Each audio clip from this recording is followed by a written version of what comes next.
Bismillahirrahmanirrahim. Assalamualaikum warahmatullahi wabarakatuh.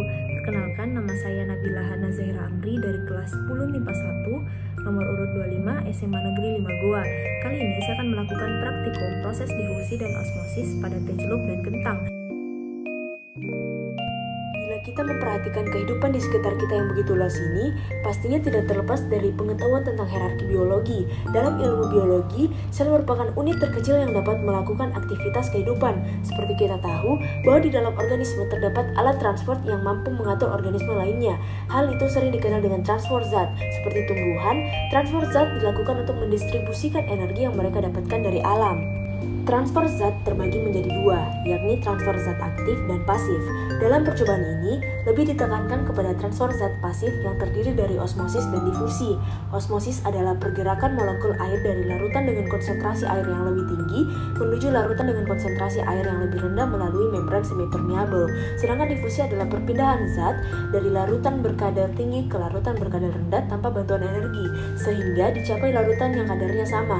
Nah, percobaan ini dilakukan guna memperlihatkan adanya peristiwa osmosis dan difusi dalam kehidupan sehari-hari, meskipun peristiwa tersebut hadir tanpa kita sadari.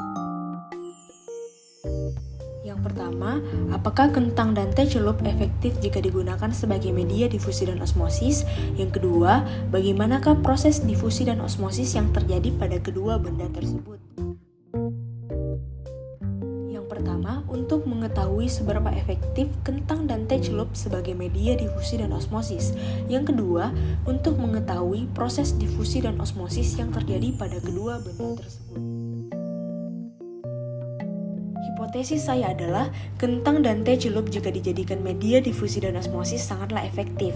Kentang yang direndam pada air garam dan air biasa akan memiliki hasil akhir yang berbeda, dan teh celup yang diseduh dengan air panas dan air dingin akan memberikan hasil yang berbeda pula. A. Variabel bebas, suhu air dan pakai atau tidaknya garam. B. Variabel terikat, kentang dan teh celup.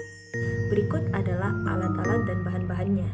Kita membutuhkan wadah untuk menaruh objek penelitiannya. Yang kedua, kita membutuhkan air. Ini adalah air biasa, air panas, dan air dingin. Yang ketiga, kita membutuhkan garam. Yang keempat, ini adalah kentang untuk percobaan osmosis. Dan yang kelima, ini adalah teh celup untuk percobaan difusi. Ini adalah alat pengaduk. Dan ini untuk mengukur panjang. Setelah alat-alat dan bahan-bahannya siap, mari kita mulai percobaannya. Nah, di percobaan pertama ini kita akan melakukan percobaan osmosis dengan menggunakan kentang. Nah, saat ini saya lagi memastikan bahwa panjangnya sama dan akan dilakukan pengukuran yang pasti lagi. Nah, setelah itu saya melakukan pengukuran yang pasti dengan menggunakan alat ukur, yaitu mistar. Di sini saya mendapatkan bahwa panjang kentangnya adalah 4 cm. Nah, setelah itu saya menyiapkan 2 wadah dan saya isikan kedua wadah tersebut dengan air yang bersuhu normal.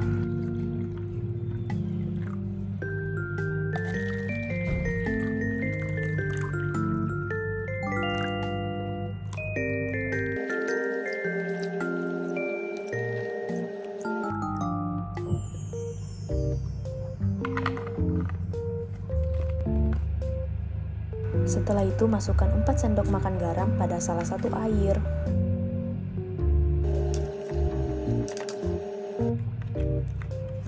Setelah itu aduk garamnya hingga menyatu dengan air.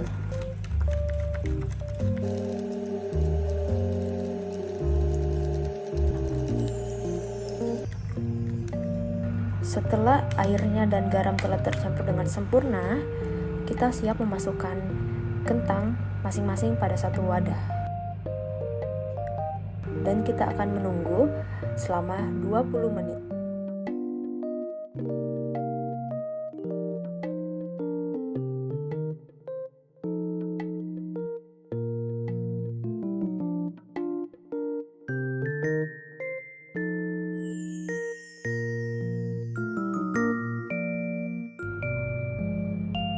Setelah 20 menit didiamkan, kentang tersebut dipindahkan ke tempat yang kering.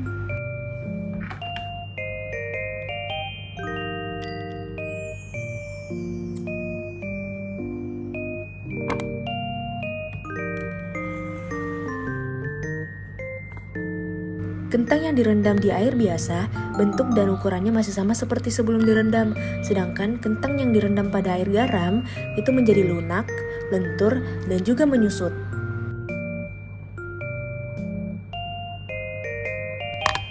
Nah, sekarang aku bakal ngukur lagi nih, apakah panjangnya masih sama atau udah berubah.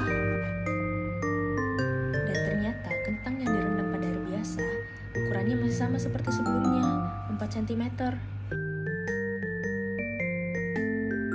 Nah, sekarang aku lagi ngukur yang habis direndam di air garam. Ternyata ukurannya berkurang 0,2 cm, dari 4 cm jadi 3,8 cm.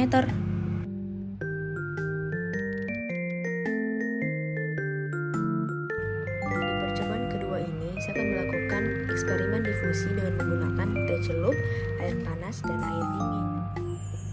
Nah, saat ini saya lagi memasukkan teh celupnya ke dalam wadah, lalu diseduh dengan air panas dan satunya dengan air dingin.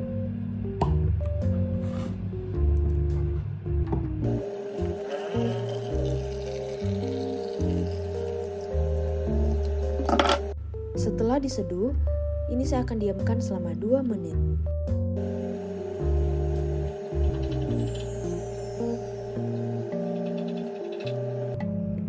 Cuplikan setelah 1 menit didiamkan, dan teman-teman bisa lihat kalau zat yang ada di dalam teh tersebut berpindah ke pelarut air. Tetapi pada teh yang diseduh dengan air dingin belum terlihat nih perubahannya. Nah, sekarang kita tungguin nih sampai menit ke-6. Untuk mempersingkat waktu, kita langsung ke hasilnya aja yuk.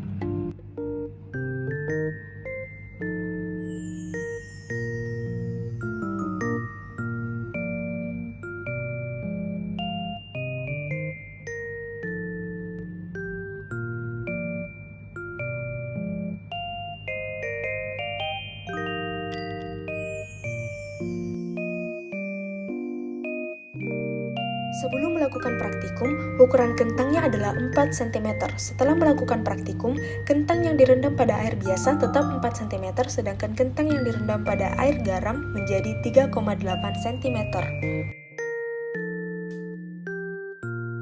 Pada eksperimen difusi pada awal penyeduhan, teh yang diseduh dengan air panas langsung bereaksi, sedangkan teh yang diseduh dengan air dingin belum bereaksi sama sekali.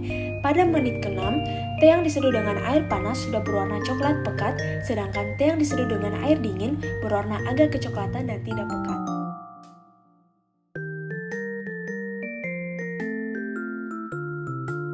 Jadi saya akan memberikan kesimpulan saya tentang eksperimen osmosis yang menggunakan kentang.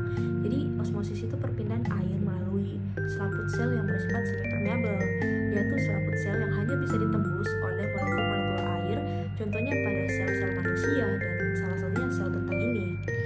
Jadi cairan larutan garam itu lebih pekat daripada cairan yang berada pada sel kentang ini atau bersifat hipertonis.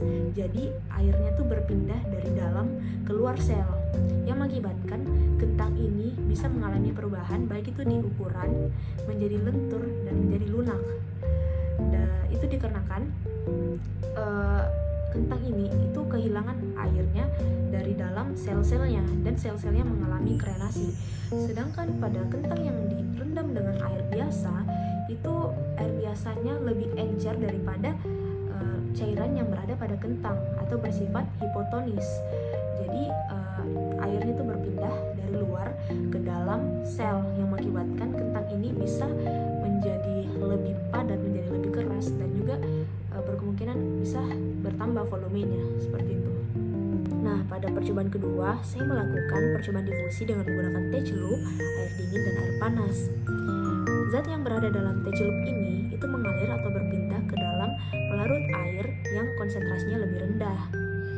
Faktor yang mengakibatkan difusi ini cepat atau lambat adalah suhu. Karena semakin tinggi suhunya, maka semakin cepat pula difusinya, dan sebaliknya, semakin rendah suhunya, maka semakin lambat pula difusinya.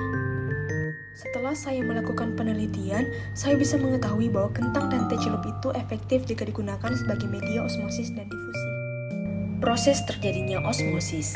Osmosis ialah proses alami saat dua cairan yang memiliki konsentrasi yang berbeda dipisahkan pada sebuah membran semi-permeabel. Cairan mempunyai kecenderungan untuk bergerak dari konsentrasi yang lebih rendah ke konsentrasi yang lebih tinggi untuk keseimbangan potensial kimia.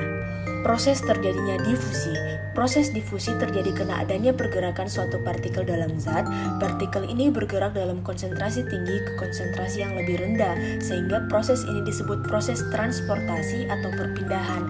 Dalam proses difusi ini tidak diperlukan energi, tapi ada satu syarat agar partikel ini tidak memerlukan energi, yaitu partikel harus berukuran lebih kecil dari air dan lemak, sehingga partikel bisa larut. Mengapa kentang yang direndam pada air garam itu mengapung? Itu bisa dijelaskan dengan ilmu fisika, hukum Archimedes. Benda yang diletakkan pada air akan memiliki gaya angkat ke atas sama besar dengan berat air yang dipindahkan. Pada air biasa, ini tidak terjadi karena air tersebut malah menambah massa kentang, sedangkan pada air garam itu mengurangi massa dari kentang. Mengapa kentang yang direndam pada air garam itu menjadi lunak? Itu disebabkan karena kentang tersebut mengalami plasmolisis yang mengakibatkan kentang tersebut kehilangan kekakuan dan menjadi layu, dan ini semua disebabkan karena proses osmosis. Perbedaan osmosis dan difusi. Pada osmosis yang berpindah adalah molekul-molekul pelarutnya, sedangkan pada difusi yang berpindah adalah molekul-molekul terlarutnya. Di sini saya bisa menyimpulkan bahwa konsentrasi garam berpengaruh pada proses osmosis dan juga suhu berpengaruh pada proses difusi. Mungkin sekian yang bisa saya sampaikan, kurang lebihnya mohon dimaafkan. Wabillahi taufiq wal hidayah. Wassalamualaikum warahmatullahi wabarakatuh.